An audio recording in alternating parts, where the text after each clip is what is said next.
Hello, I'm DeeCee. I'm an MLM dropout, and I'm reading you stuff I found on the internet. And this article is very interesting. It was printed by the Los Angeles Times in their online edition. I'm not sure if it was additionally printed in their, or if they even have a print edition, but it was written by Steve Marble, and he is the obituaries editor. As you can see, up there, the title is Paul Morantz Dies, LA Attorney Nearly Killed When Cult Planted Rattlesnake in His Mailbox. Yes, you read that and heard that correctly.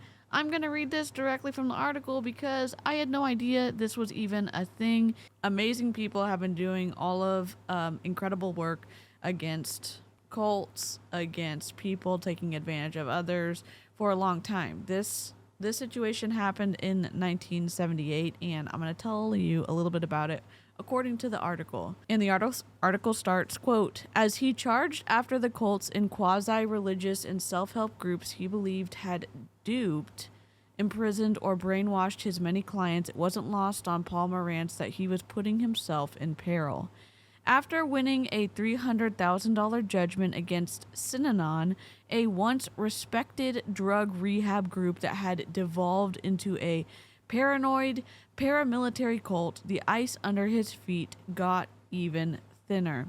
Returning to his Pacific Palisades home in late 1978, another busy day at his law office, Morantz pulled into his driveway and got out of his car to grab the mail. Coiled inside the mailbox was a 4.5-foot rattlesnake. When the box opened, the snake didn't hesitate, and Morantz slumped to the ground, writhing in pain. A neighbor tied a tourniquet around his arm in an effort to slow the venom from coursing through his body, while the police corralled the rattler, beheaded it with a shovel, and bagged what was left as evidence. The rattlesnake attack and the eventual revelations about the dark edges of the Santa Monica-based cult became one of the many strange storylines of the 1970s, an era that historian Kevin Starr once called the goofiest decade of the century in California in terms of its sheer, ominous weirdness. One of the nation's leading authorities on cults that masqueraded as churches, schools, self-help centers, and wellness movements, Morantz died Sunday at UCLA's Santa Monica Medical Center. His son Chaz said he was 77. No cause was given. During a long career as a trial attorney, Morantz tangled with the Church of Scientology, the Hare Krishnas, established founder Werner Erhard and People's Temple, a San Francisco-based religious order that exploded into the headlines when the cult's leader, Jim Jones, led a mass suicide in Guyana that left 909 people dead. Sometimes, Morantz told the Times after the rattlesnake attack, I wish that I didn't know anything about cults. Morantz, who grew up in LA and attended USC as a journalism major, had planned to become a sports writer. He was an editor of the Daily Trojan and was offered a job as a sports writer after he graduated.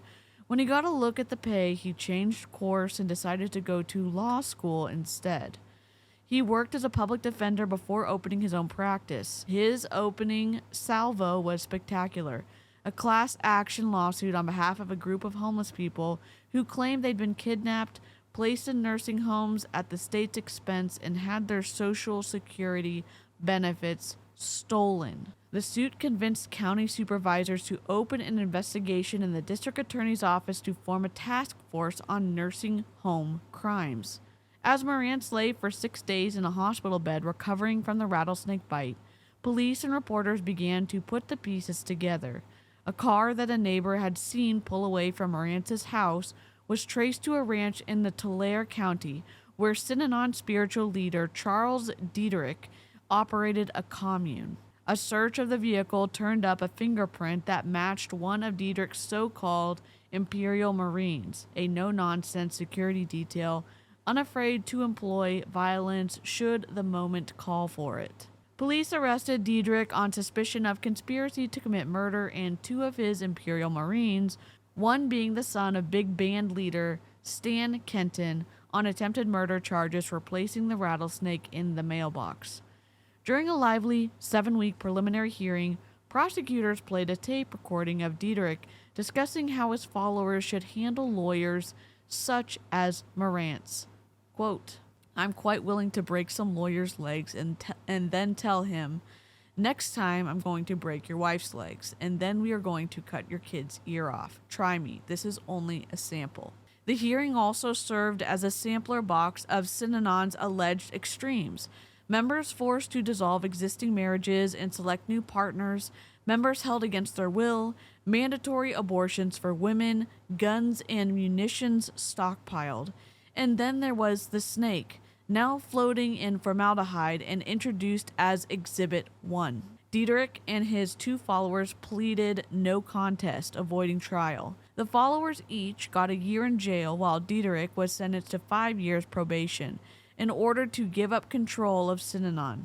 He died in 1997 after a series of strokes. Synanon disbanded in 1991 and largely disappeared after losing its tax-exempt status. Outside the courtroom, Morantz was a relentless USC football fan, an admirer of border collies, and a prolific writer whose long-form story on rock stars Jan and Dean for Rolling Stone magazine was turned into the script for the 1978 television movie Dead Man's Curve. Again and again, he revisited his entanglements with Synanon in books such as Escape, My Lifelong War Against Cults, and From Miracles to Madness.